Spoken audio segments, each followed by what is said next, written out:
It wasn't an explosion. Not at first. It was just a sound. A heavy, dull, metallic clank. The sound of a single, grease-covered steel nut turning on a threaded bolt. You see, they always tell you that the ocean is a quiet killer. They tell you that the deep, freezing water slowly, patiently crushes you into nothing. But they lie. Sometimes the ocean doesn't crush you at all. Sometimes it rips you inside out in a fraction of a second, right there on the surface. My name is Arthur Vance. I was the dive supervisor on the Byford Dolphin rig. I am the man who sat in a warm, green-lit control room, drinking stale, bitter coffee, and listened through a pair of cheap plastic headphones as physics erased my best friend from existence. November 5th, 1983, 4 a.m. We were floating out there in the freezing black void of the North Sea, parked over the Frigg gas field. The wind was howling, chewing at the massive steel legs of the rig, throwing salt spray 50 feet into the air. Inside the dive control room, the air was thick with cheap cigarette smoke and the relentless hum of analog dials. It felt like the inside of a submarine, safe, controlled. Down on the moon pool deck, sitting right in the middle of all that freezing weather, was the saturation system, a series of massive, interconnected red steel cylinders.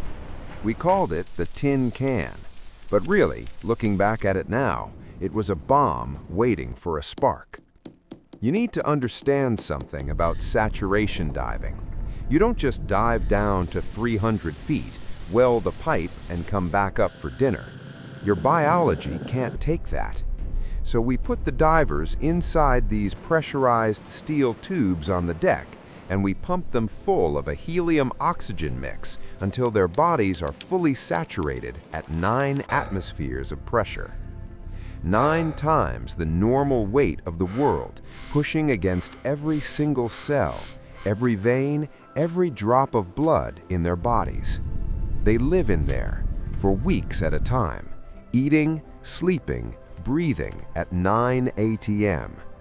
To the outside world, they are just sitting on the deck of an oil rig, but biologically, they are 300 feet underwater. Truls Hellevik was in there, 34 years old, the best damn diver I ever knew. I was on the comms with him around 4:05 a.m. Because of the helium in the breathing mixture, his voice sounded ridiculous, high-pitched and squeaky, like a cartoon character.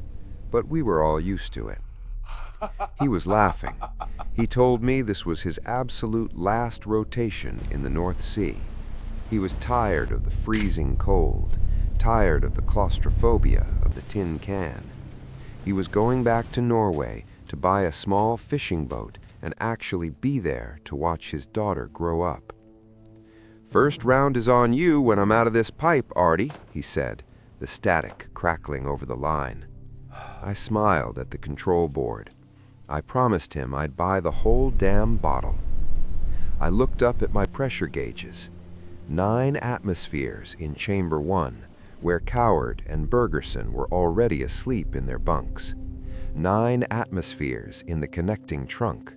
9 atmospheres in the diving bell that had just been hoisted up from the freezing dark of the ocean. Everything was perfectly balanced, a delicate, invisible architecture of pressure holding 4 men alive against the laws of nature. There is a blueprint for bringing them out of the bell and into the living chamber. It's a sacred geometry, 31 strict steps. The bell mates to the trunk. The pressures equalize. The divers crawl through the short, cramped tunnel. Then They pull the heavy inner door shut to seal themselves inside the living chamber. Only then, only after that door is locked tight and verified by me, do you slowly bleed the pressure out of the trunk. And only when the trunk is fully down to 1 atmosphere, normal surface pressure, do the tenders outside on the deck loosen the massive wedge clamp that holds the bell to the system. It's a chain of survival forged in steel and procedure. You break one single link and the blueprint decays. Outside in the freezing rain, William and Martin were working as tenders.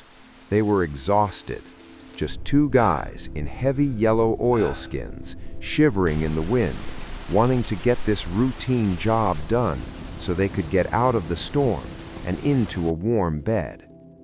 Routine. God, I hate that word. Routine makes you blind. Routine is what kills you. It was exactly 4:13 a.m. Trolls and his partner Roy Lucas had just crawled out of the bell and into the trunk. Trolls was right at the threshold of the inner door, reaching his hands out for the heavy steel hatch to pull it shut. I was watching the needles on my control panel, waiting for the seal. I still don't know why William didn't wait for my signal. I don't know if he was just too cold or if he thought the door was already closed because he heard a metallic clink.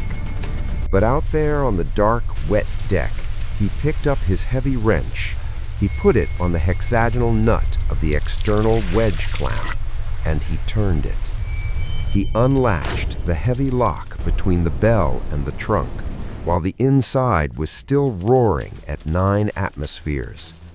He didn't just open a door, he pulled the pin on a grenade.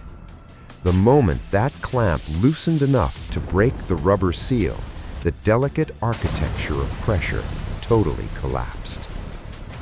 9 atmospheres of air trapped inside that metal system suddenly found a tiny, desperate exit into the 1 atmosphere of the freezing night. Physics doesn't care about your plans or your family. Physics only seeks equilibrium, and it seeks it violently. Through my headphones, the quiet static turned into a deafening, unnatural roar. The explosive decompression happened in a fraction of a second, faster than the human brain can even process the concept of terror. The air didn't just leak out, it detonated. The sheer, terrifying force of the escaping gas caught the heavy diving bell and blasted it away from the chambers like a cannonball. It hit William and Martin on the deck, shattering them against the machinery. But inside the chamber, Coward, Bergerson, and Lucas. They didn't even have time to close their eyes. The pressure dropped so instantaneously that the dissolved gases inside their blood violently expanded. Their blood literally boiled in their veins. It's an immediate, catastrophic embolism. Their organs ruptured from the inside out. Biology turned to vapor before they even realized they were dying. But Trolls, God forgive me, Trolls was right at the door. He was standing directly in the path of the escaping hurricane. The massive pressure gradient caught his body. 9 atmospheres of raw, unfeeling kinetic energy grabbed him and forced him through a crescent-shaped opening caused by the jammed door, an opening barely 24 inches wide. I won't tell you what that looks like. I can't. Because the human mind isn't built to comprehend a man being disassembled by the very air he breathes. He was just gone, destroyed by the rules of physics we arrogantly thought we had mastered. The roar finally stopped. My control room was dead silent. The needles on my pressure gauges all slammed violently down to 0. 0. I ripped the headset off. my hands shaking. I ran out onto the steel deck. It was raining. The massive red cylinders were hissing, venting thin white vapor into the freezing night. The wedge clamp was hanging open, the giant bolt unscrewed. Martin was lying on the wet grating, broken but alive. William was dying. And inside the open chamber, there was nothing left but a nightmare of geometry and biology. Whenever I hear the hiss of a tire deflating now, whenever I see a heavy metal door, my chest tightens and my hands start to shake. 4 men died because we trusted the routine, because we thought we had tamed the pressure. But we didn't. We just built a steel cage for it. And when a tired man left the door unlocked, the beast did exactly what it was meant to do. I promised Truls I'd buy him a beer. Now, I just sit here in the dark, listening to the static on old radios, waiting for a voice that evaporated into the North Sea wind 30 years ago. The blueprint is a lie. There is no control. There is only the pressure. And eventually, the pressure always wins.